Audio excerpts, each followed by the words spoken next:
Hey guys, this is going to be a video showing you how to make your own Cat5 Ethernet cable. This is one of the things that you'll need to know to officially claim your Geek card. So you need a few things. First, obviously, you need your twisted pair networking cable. This is Cat5, solid copper. They also make copper coated aluminum, but that's slightly less good because solid copper is always best. You also need a pair of wire cutters, or yeah, these are cutter and strippers all in one. An RJ45 crimp tool. This also does the other ones, but mainly I use it for RJ45. And you also need RJ45 connectors. These you need at least two, one for each end, obviously. So first, what you need to do is unroll your desired length and add about 1 inch to each end. So I'm doing 10 feet, so I unrolled 10 feet and 2 inches. So when you cut it from that reel that you have, make sure you use sharp wire cutters or like a razor to cut your cable. That way you get a nice like flat cut. Okay, sorry about the focus. Just focus here. Cool. So you get like a nice clean flat cut. Make sure you don't use like the dinky wire cutters that are dull, like the ones at the end of this plier, these pliers right here, just because you won't get a nice clean cut straight down your wires. So basically what you need to do is strip about 1/2 inch to 3/4 from the end to expose the 8 wires.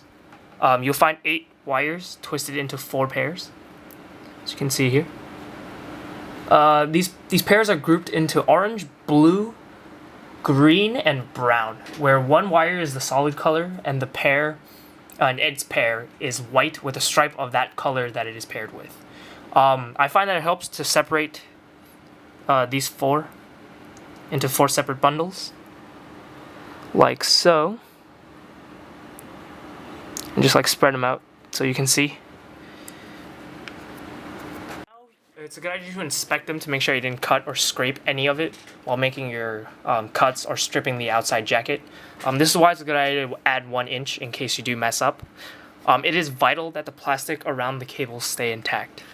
So I'm going to just do a quick check here, make sure there's no scratches or anything like that. Okay. So now, just untwist the pairs, and then you can begin arranging them in the wiring order for the type of wire that you're making. So as I untwist these, now would be a good time to briefly explain what your options are to wire it, I guess. There are 2 standards set by the Telecommunications Industry Association, or the TIA, as you normally would see. They are the 568A and 568B. Now, depending on what you try to connect, you would use different combinations of that. Now, for example, if you're using 2 different layered devices, so for example, like a PC to a hub, you would use a straight through wiring schematic. That's where both sides of the wires use the same standard, I guess, or same layout. Now, it's more or less debated which one you would use, but personally, I generally make both sides 568B, but I have seen some made with 568A, and later on you'll see why that is done. I already finished doing this, but I'll explain the other one. Yeah.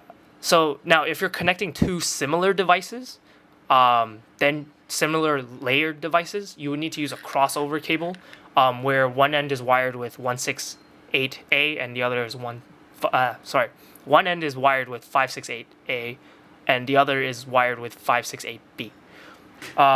Okay, so I untwisted or separated each pair. So now I'm just going to tell you, for example, for 568B, it'll be easier for me to just make a straight through wire instead of a crossover one, because that's what I need right now. But the instructions are pretty much the same. For 568B, from left to right, the wires put in order are white, orange, orange, white, green, blue, white, blue, green, white, brown, brown. Basically, the orange, blue, and brown pairs stay together while the green ones go in between each pair, such that the overall layout is that every other wire is the white-based one. Now, for 568A, it is similar, but in the order of white, green, green, white, orange, blue, white, blue, orange, white, brown, brown. It uses the same pattern as the 568B, but instead of the green ones changing, you change it for the orange one. That is why straight through wires don't really matter if you use 568A versus 568B, as long as you're consistent. Okay, so I'm just gonna wire it as 568B one more time. So I'm gonna start with my. Sorry, it's kind of hard to see around the camera. So trying to give you guys a nice view here. Let me just try going this way. All right. So I start with my orange pairs. So I start with white, orange, orange. Okay, make sure they're a little bit straight. Okay, find my green pair. Here's my white, green.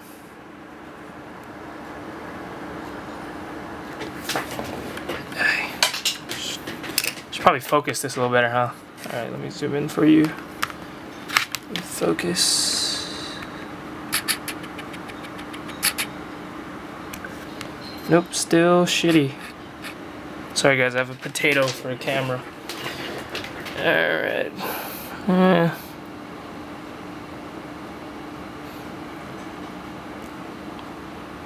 That's more or less good. Okay. Right. So, white, orange, orange.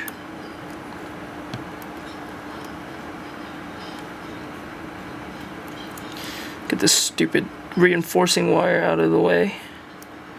Okay, white, orange, orange. You know, I'm gonna cut this off.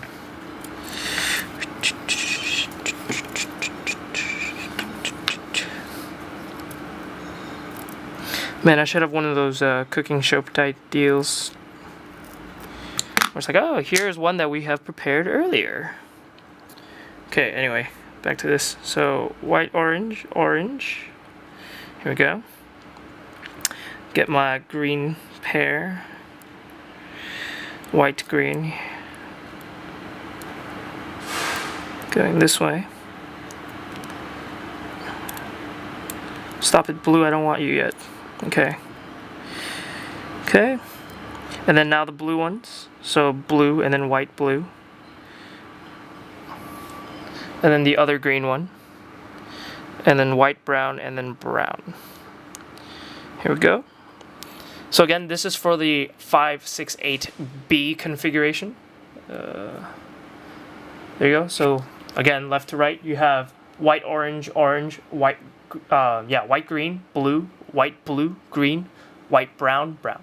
Basically, if you do 568A, it is the same thing, but instead of the orange ones, you switch it with the green ones. So you have white, green, green, white, orange, blue, orange, white, brown, brown. Okay, so once you're sure the order is correct, hold the wires flat and evenly, like so.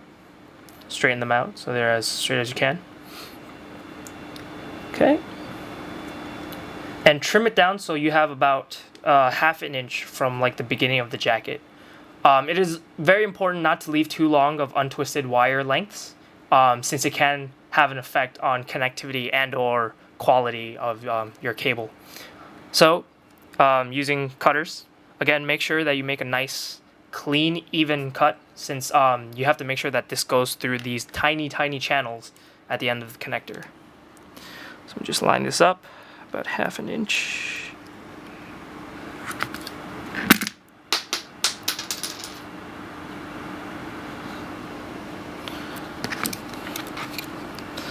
So I'm just trying to get this nice and even.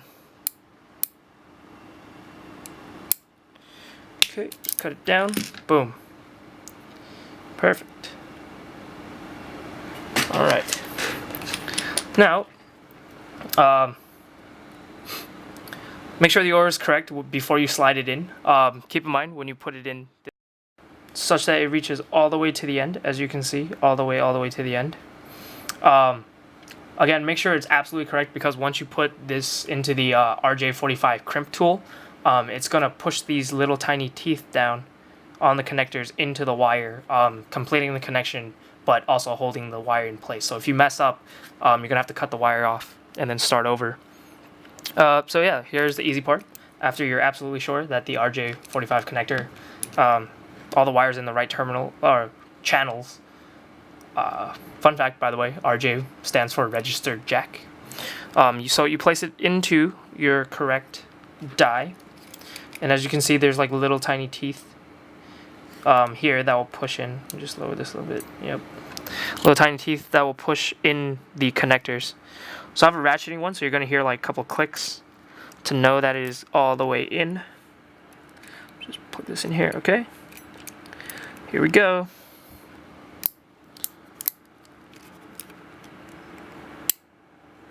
Boom. Alright, as you can tell, the connections are made and your wire is all seated.